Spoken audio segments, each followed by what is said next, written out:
Thanks everyone. Thanks for joining us for our webinar tonight. This is the fourth in our series of Print Innovations. And as many of you know, Print Innovations was initially our in-person paper show scheduled for New York City on April 22nd. And as we all know, COVID.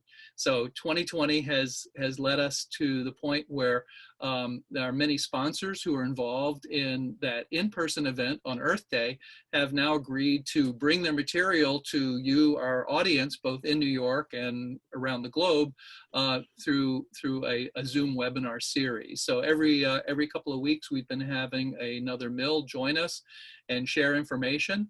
And part of the series has been that we've allowed people who register early to be sent kits so that they have physical copies of some of the samples that are referenced. So that we're really bridging the online world with the real physical presence of print and paper. So tonight we're thrilled to have Verso present, but before we get into that, what I'd like to do is to give a couple of our sponsors some time to speak. So I'd like to start off this series, and the in-person series was name sponsored by Lindemeyer Monroe, and I'd like to introduce Tom Riley from Lindemeyer, and then we're also co-marketing this and co-hosted with Project Peacock and Deborah Corn. So first, Tom, can you say a few words to our audience? Sure. Hi, everybody. Welcome back. Seems like it's been about a month. I'm glad you could all make it. The presentation you're about to see from Verso Corporation is going to be very exciting. They are one of our newer relationships, believe it or not. I think we started doing business in probably 25 or so years ago. And what you're going to see is a compendium of what happens when several of the world's best paper makers get together. We started working with this company when they were called Mead, and that combined with the products from Westvaco and the capabilities of consolidated paper leave us with some of the most beautiful coated paper in our market. In Sterling Premium, Productive Points, and Anthem Plus. They have, hands down, going away, the best coated digital lineup that is available to you all. We have all of those in stock and ready for you, and we're here to help you make the proper selections for your job, and samples and swatch books are available as well. So if you'd like to see anything that you didn't see in the packets that you've got, you can certainly reach out to me and we can get you some more information. Thanks again for joining us, and I'll turn it over to Deborah. Thank you so much. You know, paper merchants are underutilized resources and relationships. So if there are print customers out there, even printers, I would suggest to make friends with a paper merchant. They know things and they can get things. I couldn't be more thrilled to be part of this event. My name is Deborah Corn. I am the self-proclaimed intergalactic ambassador to the Printerverse at Print Media Centr.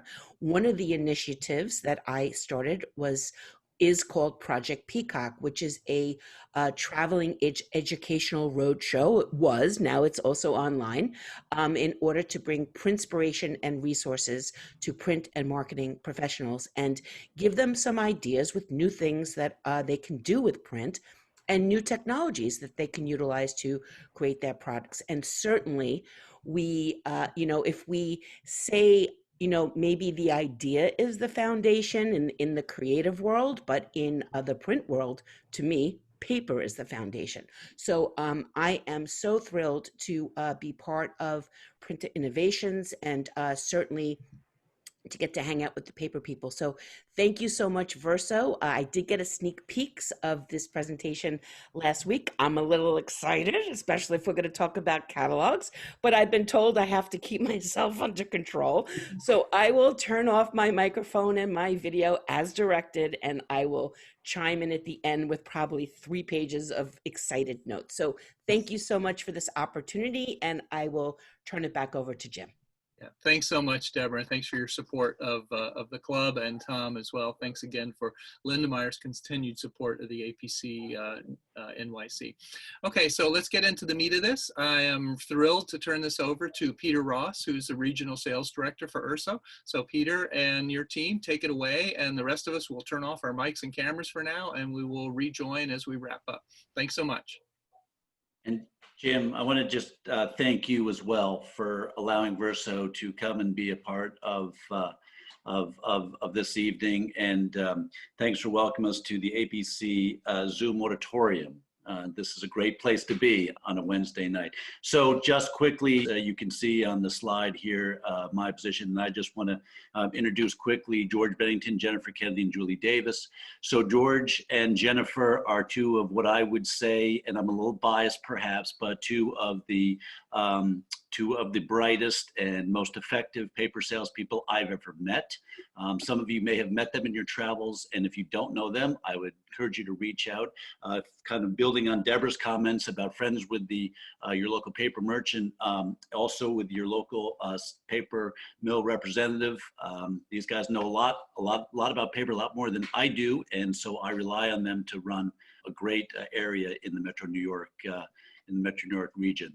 Also with us is Julie Davis from Verso. She is our marketing communications manager. And I'll just say this about Julie. She's one of the best marketing minds I've ever met. And I love getting on Zoom calls with her because her ideas and her insights are always just very fascinating to me. So it's always entertaining. Okay, so I'm not going to read this slide to you, but I just want to make a point here. And I don't know if any of you had a chance to watch the debate last night. You can't see two people with more diverse views than Trump and Biden. But the one thing which is very interesting is that they both agree on is the importance of domestic jobs, American jobs, American workers, and American business. And I'm happy to say that Verso is the only US-based coated paper manufacturer. We're located throughout the country with sales and manufacturing facilities. I'm not going to go to through the benefits of what a domestic paper manufacturer can offer, but we are very pleased to work closely with our partners like Linden Meyer Monroe. And it's been a very short relationship for, I guess it is 25 years, I think, or at least since back to the Mead paper days.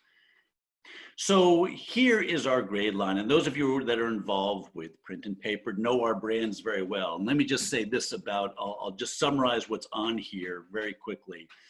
We are very big in many areas in graphic papers, from direct mail, catalogs, magazines. We've got experience in a whole lot of different segments. And one of the things I can say is the great thing I love about our offering is when we talk to people involved in print, we have, whether it is web or sheets, we have economy options, we have middle range options, and we have sort of that premium options, coffee table book type things in whatever project you're doing. So web and sheets on the digital side, Tom mentioned it as we started, it's one of our core areas, an area we're growing in every year and very excited about. And in sheets, digital sheets, as well as inkjet web, we have a variety of products both for the book side and for the collateral or direct mail side. So we're very excited. We're very excited to tell you a little bit of a story. One of the things that we're charged with is not just selling paper, but we're charged with dealing with clients and talking about why paper and how paper can affect and impact their business. And that's just sort of a lead into what you'll hear about today from George and Jennifer and Julie. So without further delay, I'm going to turn it over to George to kick this off. Thank you, Peter, and good evening, everybody. Appreciate you taking the time to join us. The role of the modern print catalog is much different today than when catalogs first came out in the 1990s. Beyond listing the products and their attributes, effective catalogs today tell a story to their audiences, encourage them to imagine their lifestyle incorporating the products they sell. A prime example of this is IKEA. Rather than just categorizing all their products, the catalog contextualizes the lifestyles of the specific buyers, okay? And takes kind of snapshots of someone's home and delivers information about new products in a very meaningful way. Online companies moving to print.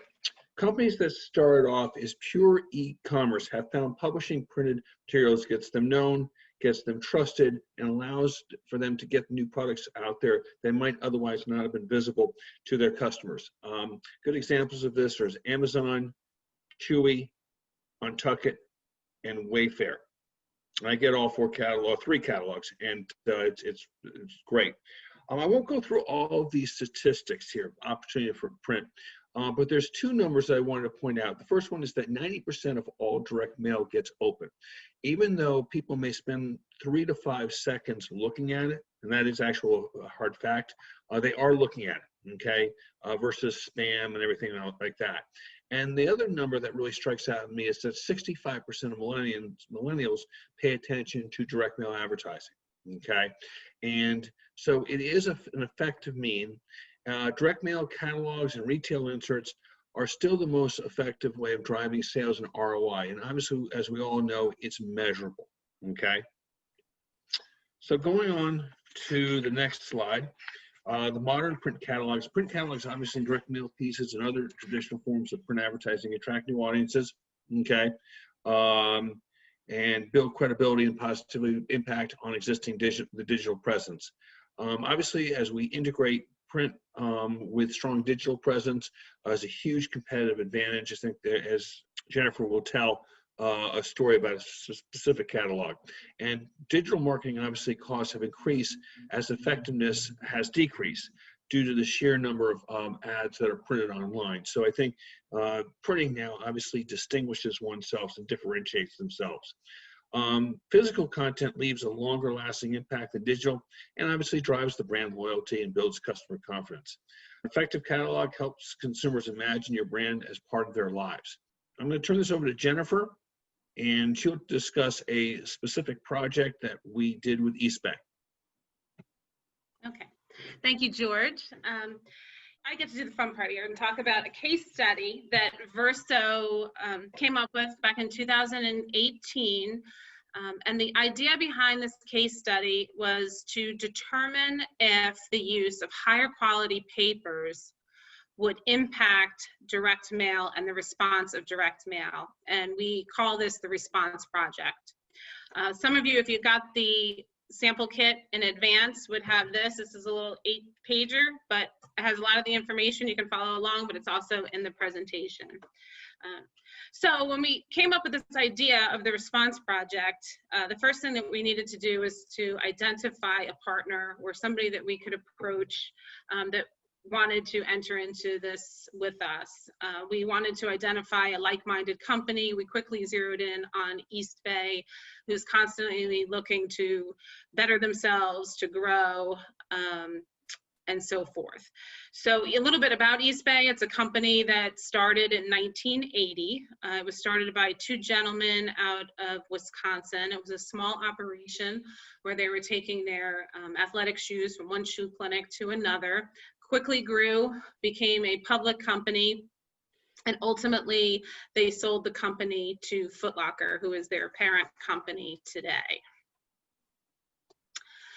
So once we had decided that we wanted to partner with Eastbay, we contacted them and talked to them about this theory of using higher quality papers. They were very intrigued by the idea. They're already very much bought in with their catalog. They prefer the catalog to their experiences with email. The reason being is that emails are very easily screened. They don't quite grab that emotion that a tactile feel would have of a catalog and print. And they also pass the general data protection regulation. And what that is that many of you probably know that as a customer, you need to opt in to get emails from a corporation or a company. So only typically about 20% of people actually do that. So the direct mail and the catalog was a great way to be able to get to the customer base. So in talking to Eastbay, they were very intrigued and they wanted to see if there was a measurable difference between the response rate and the average order value once their catalog went out with improved higher quality papers. Now, this is not necessarily about print being better than email or digital. What we actually believe is that truthfully, print and paper working with digital media together can have a a tremendous result for the customer. So we can work very well together. It's not an either or. And that's really the role of the catalog for this instance. So with the catalog, what the idea that we had was that its role was really to start driving the customer either into the store or online. Particularly online, what they're finding is that once you get online and you get online for that one item, you may actually, by the time you're checking out in your basket, have 3 or 4 items. So you could be a company with the best products, the best deal, the best website to navigate, but if you don't know to go to that website, it's not going to do the company any good. So that's the role of the catalog, is to drive you onto the website. I am guilty as charged. I love free shipping. So if I go on from one item, I put the additional items in there to get my free shipping and increase sales for that company. So that's the idea behind the catalog. So that brings us to the actual mailing of the catalog.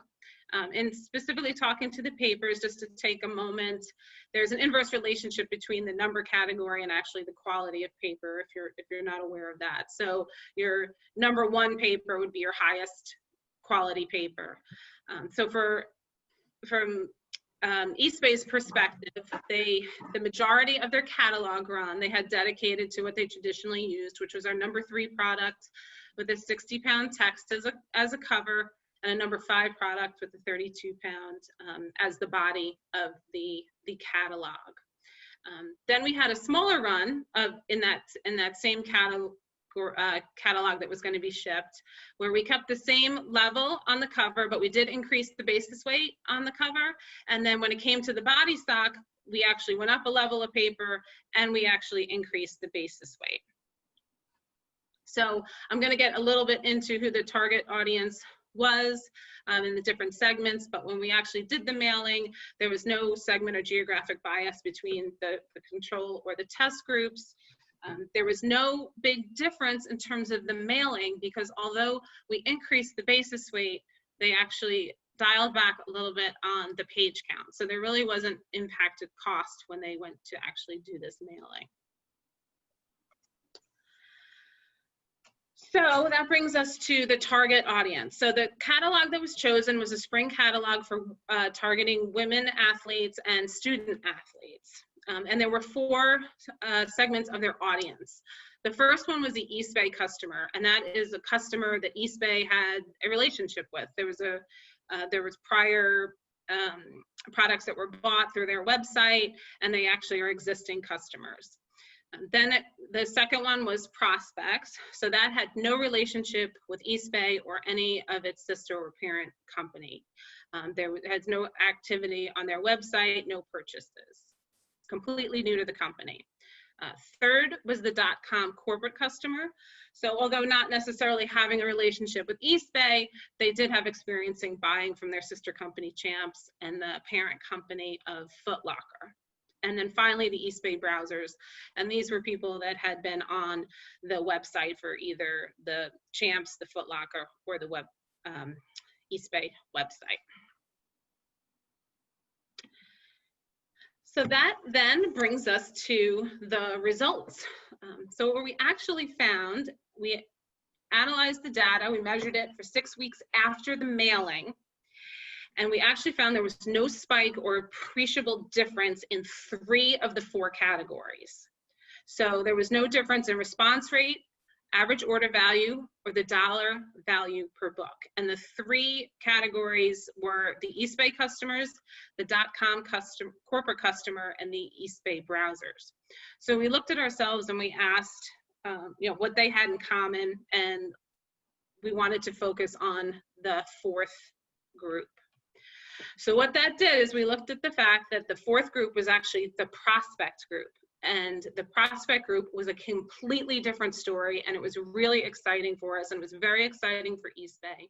When we analyzed the data, we saw that this prospect group actually had a higher response rate of 38.5%, almost 30% higher average order value, and an 80% increase in the dollar value per book. So looking at the results, where we got excited was this prospect group. So these are new customers. And what we identified was that the other 3 groups were at some level an existing customer. So our theory is that the perception was already formed by those customers, and potentially by using a higher level paper, it was a subtle enough cue not to necessarily change the perception of an existing customer. However, for the prospect group who did not have any sort of perception, it was influenced by the use of a higher level paper. So it really gave that new potential customer that everyone's looking to draw in a very positive brand experience from the get-go. So this was really exciting for us.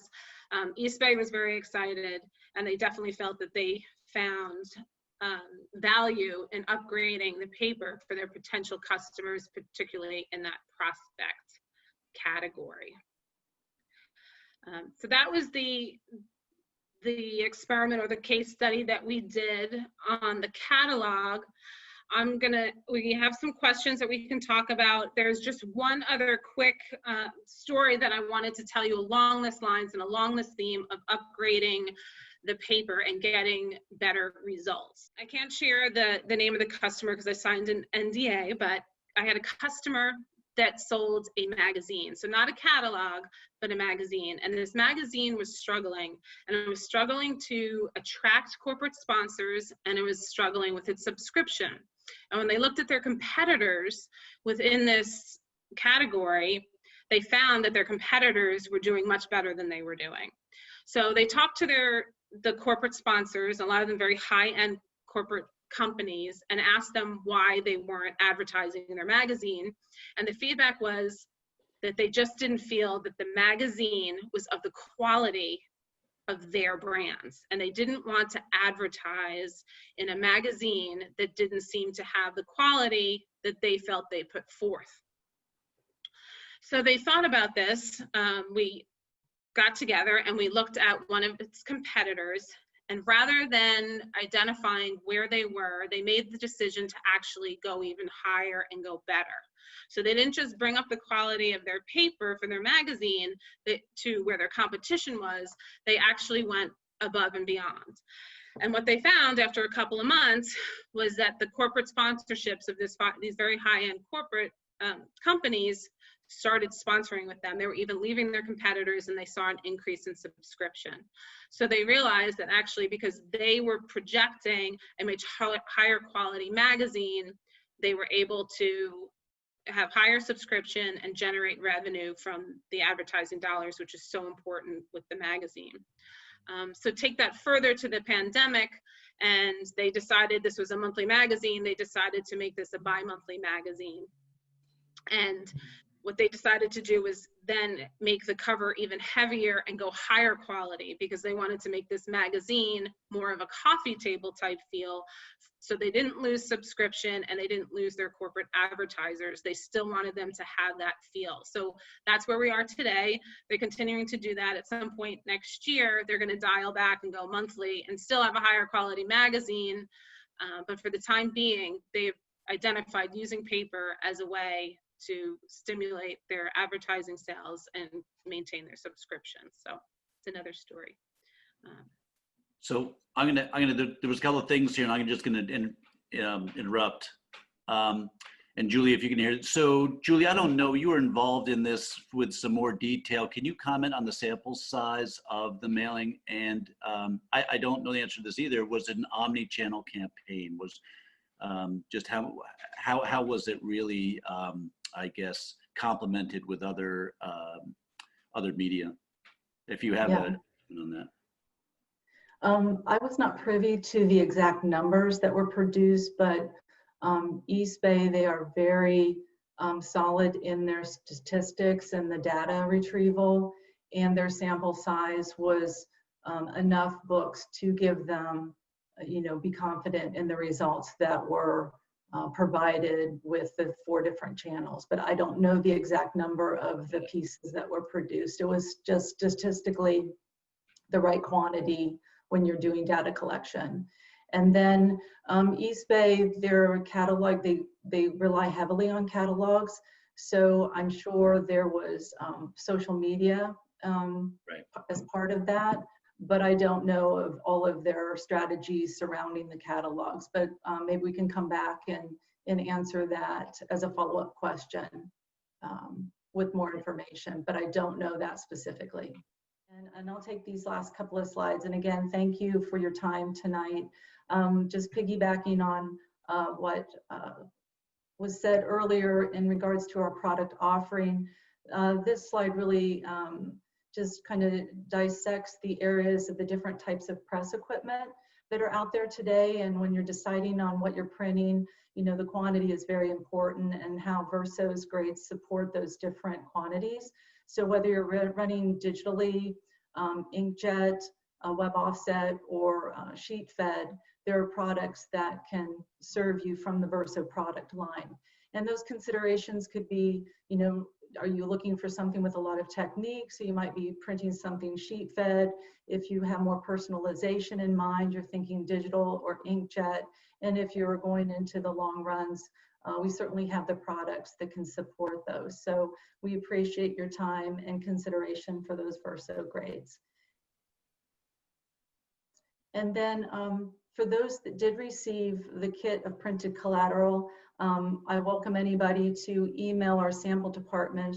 The email there is at the top of the slide at examples. Just make sure you see the S before the word, so it's examples at versoco.com. But within the kit, if you just reference this, this seminar, we'll send out our at-a-glance and our selectors, which is a great quick reference to the product offering. You'll get the Eastbay white paper, Sterling Premium, which is our premium grade. We have a promotion called Elevate Your Impression with a lot of beautiful ink on paper showing different techniques, just showcasing that product and what a premium grade can offer.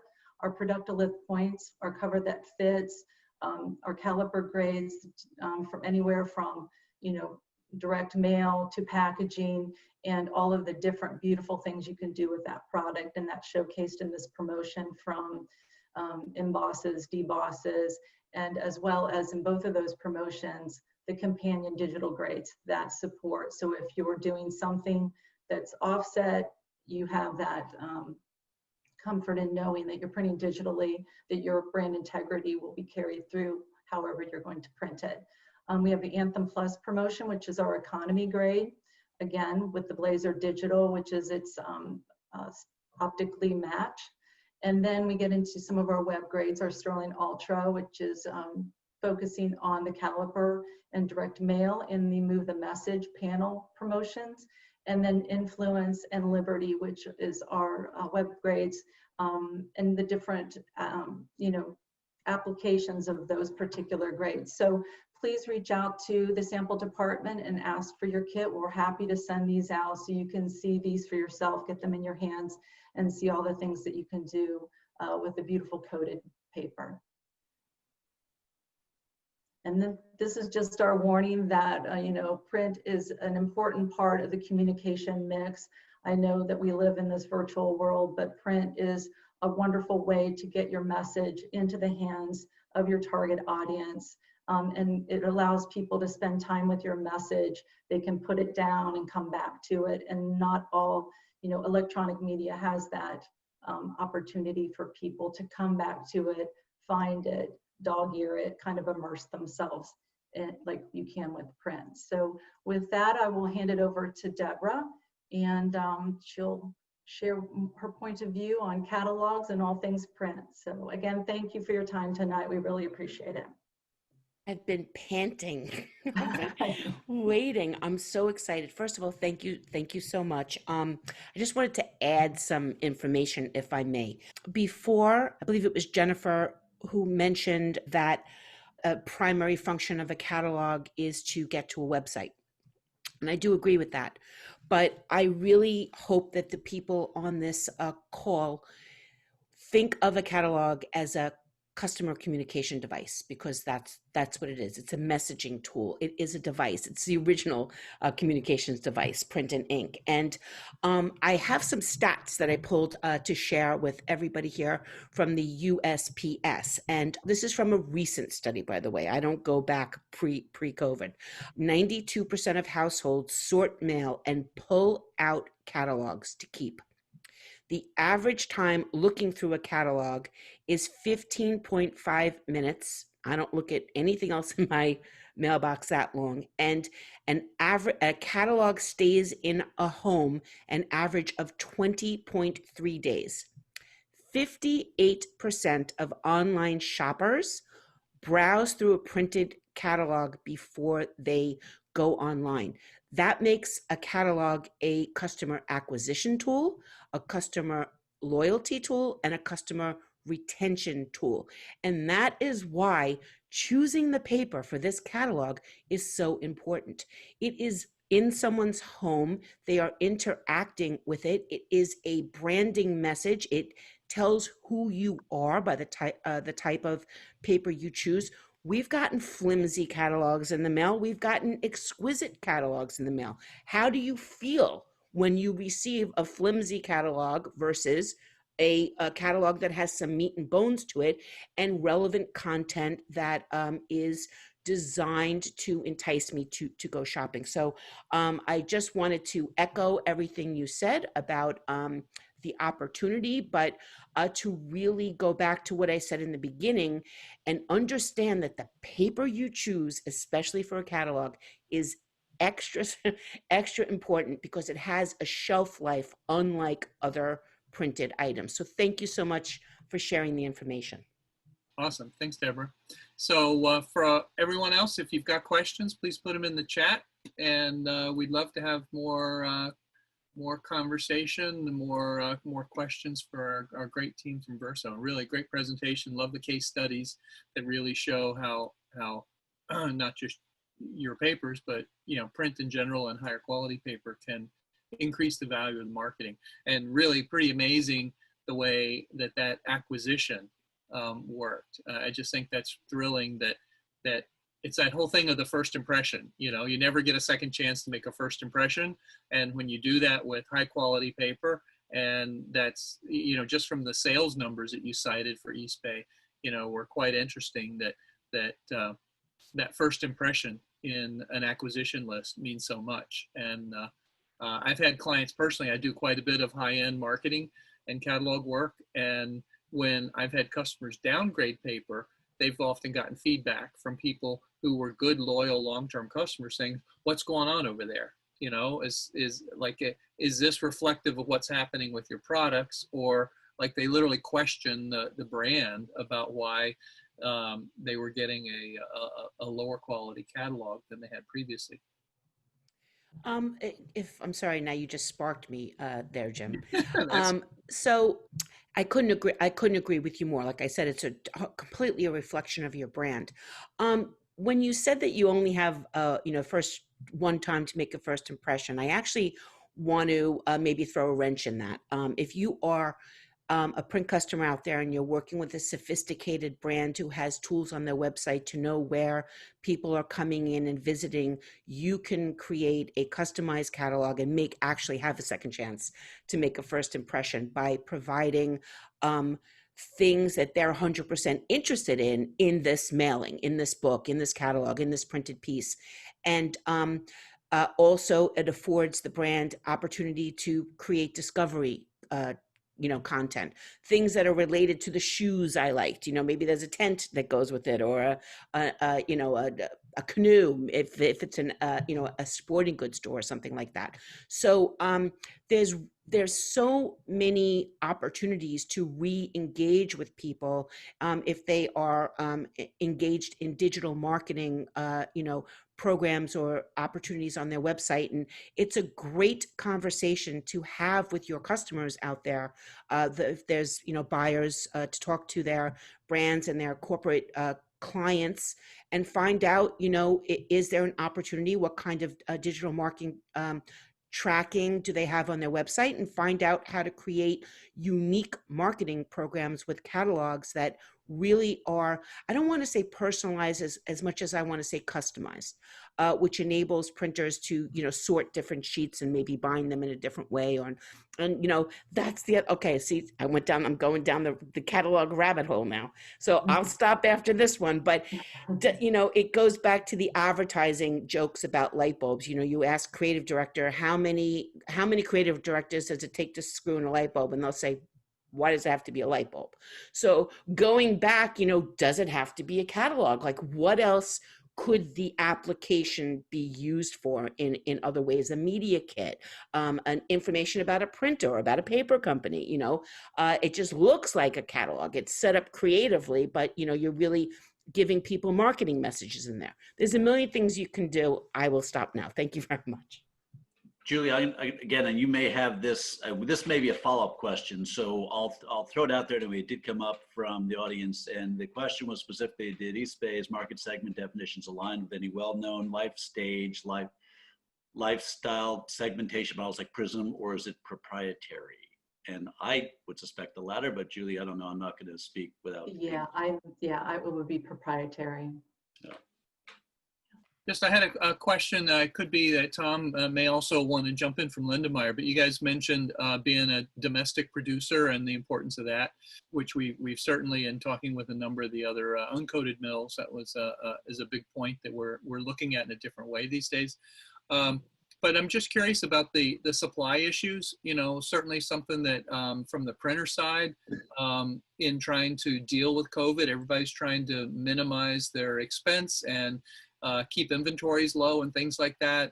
I've had issues with a number of clients where, they wanted to move quickly on projects that were pretty large and their favored sheet wasn't available. So can you guys just speak to what's going on in the marketplace these days? I know a number of our folks in the audience have significant paper programs, and just what do you see in terms of what the merchants and the mills are doing to manage inventory to try to provide the best pricing, but also, service accounts when they do have projects?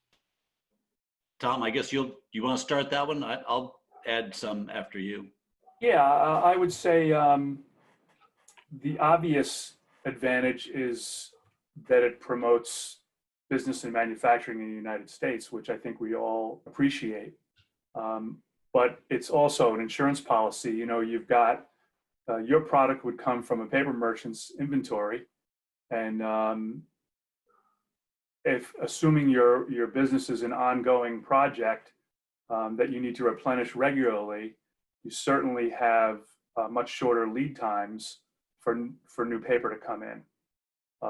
Paper merchants who support offshore mills have to stock an enormous amount of product to maintain inventory levels. And it's really expensive when business is slow. So I think a lot of paper merchants are reducing the footprint in their warehouses of offshore papers and relying more heavily on domestic manufacturers. And 100% of Verso's products are made in the United States. So, those would be the obvious reasons.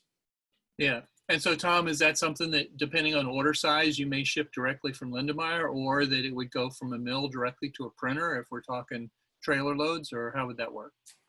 Something as large as trailer loads would probably ship directly from the mill to the printer. If you were to ship paper from Korea or China directly to the printer, it could take 10 or 12 weeks.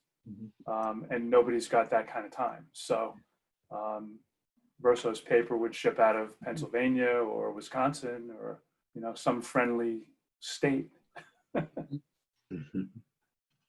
And Jim, the other thing I would comment on that is they're clearly, we've seen a little bit of a change in our business because of, I guess, as Tom was referencing, the uncertainty that COVID has really put on demand. It's hard to order with the sort of required supply timelines that many of the import sheets have. So it's been a benefit for us for sure. And I think one of the advantages we've had in working so closely with Lindemeyer is we've always been close enough and a core supplier. So for us, it's just sort of reinforced a good existing relationship. but we definitely have seen a little bit of difference. And one of the nice things also this year for us, which has also helped us sort of evolve out of COVID, is that the election printing, which is fast and furious right now, has been a big change in the market, sort of helping us lift us from the demand decline that occurred sort of in that April, May, June timeframe. So that's awesome. Yeah, just we got another question from the audience. It was in our Q&A tab. Edson Atwood is asking, could you, if you could give us just a brief history? We know Verso was not the, there's been several mergers and so forth in the history. So some of us old schoolers, may be more familiar with you under one of the other brands. Right. So if you could, in just a couple of minutes, one of you give a little bit of history of your footprint and the history of the company. Peter, can I take this one? George, it's all you. All right, thanks. It all sort of began back in 2002 when Mead and Westvaco merged, okay? Mead and Westvaco then spun off the paper division to a private equity firm called Cerberus, okay? And then we, since we couldn't obviously name ourselves Mead and Westvaco, we named ourselves New Page, okay? And then in December of 2007, New Page acquired the North American assets of Stora Enso, okay, formerly known as Consolidated Paper, okay, just the North American assets. We came together in 2008, okay. Then Verso acquired New Page about 5 to 6 years ago, okay.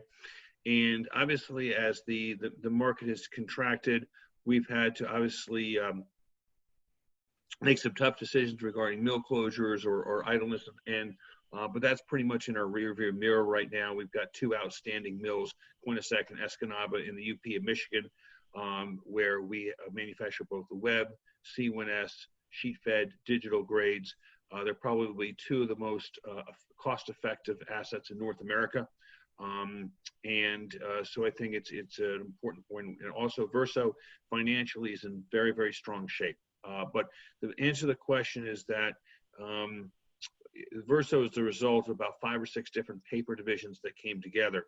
And on the Verso side, they were formerly with IP, okay, who then acquired Champion, all right? And then when you guys separated from IP, you named yourselves Verso, okay? Is that correct, Peter? That's correct. No, I was going to say it's a family lineage when you take down, depending which side you approach it from, right? Yeah. And George is absolutely right. Champion International was acquired by International Paper. The co-division was sold and then formed Verso, and then Verso and New Page in 2015. Awesome. Yeah. Awesome. So I think about every paper manufacturer is now Verso. Right. As George said, we are, fortunately, this has been a tough time for us. And we've had some asset sales, reorganization, and as George did mention, we are in a very solid financial position. We're investing back in the business. We're giving money to people like Julie to create some really great pieces, and she showed you on a couple of slides back some really effective pieces. So we're excited. This has just been great for us, and outside of COVID, knocking us back a bit, but we're fine, and we can't wait to evolve and have some good years coming up. So we appreciate everyone's help and glad to talk more. Awesome, thanks. I had another question as well of domestic versus imported. And again, I've had another number of international clients that have spec'd, sheets that were not readily available in the U.S. But one of the other things that I'd heard, I'm not sure if it's fact or fiction, but just that many of the European or Asian coded sheets appeared to have challenges with opaqueness in terms of less fiber and more coating, which could be great for surface if it's done well, but also seem to have more brittleness and more transparency, more show through. Am I on the right track there, or is that all an old printer's tale? I would never want to talk bad about our competitors. Unless I ask you a question.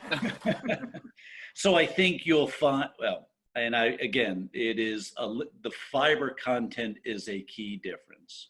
So where you will see a difference for us is stiffness.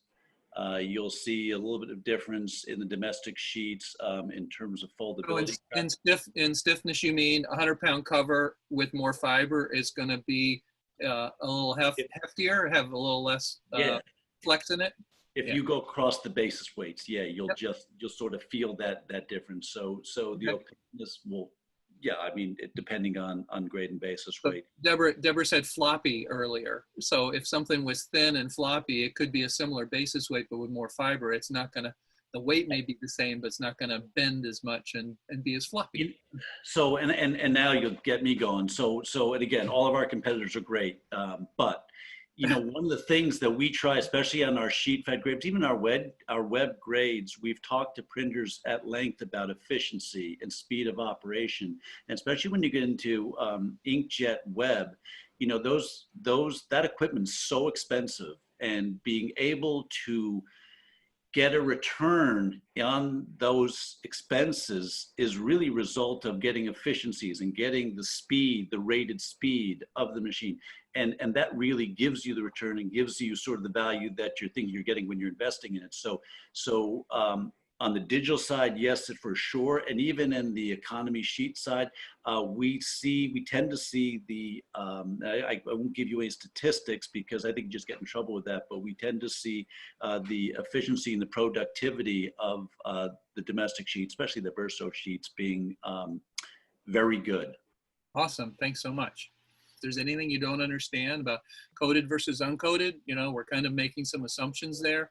The other mills that we've had so far have all been uncoated, and you're going to find, you know, an uncoated, you've got a lot more variety in terms of shade and surfaces, but really requires a lot more finesse in terms of the print characteristics. And when you get into some of the satin, dull, or matte coatings, you may be able to simulate some of that. You're gonna have a little different feel. In general as well, from my experience, you know, coated sheet of the same basis weight is going to be less expensive than an uncoated sheet, but you're not going to have the variety of surface offerings that are available on the uncoated side. What I would like to do is remind you this is a continuing series, and coming up next in our series on October 14th at 5:30 again, we will have Nina representatives talking about their product line. And big one is on October 29th. If you really like to be able to get in a chat room and share your passionate opinions about something besides politics, namely paper, print, and industry issues, then we will have a meetup at 6 p.m. on the 29th. And we will have breakout rooms for each of the mills. So there'll be at least 3 breakout rooms for Nina, Verso, and Domtar that night. And that'll give this team a chance to answer your questions directly. And you can listen to other people's questions and in that dialogue. So this is kind of like the main stage of a presentation. The meetup is going to be where you would go around and look at samples and talk to people more casually and ask the questions that you may have that didn't get addressed here tonight. So please be on the lookout for our email notifications for each of those things. And we hope to see you back here again. And thanks again for everybody for joining us. And Thank you, Jim. Thanks, Jim. Thank you. Sure. Thanks, Thanks, Jim.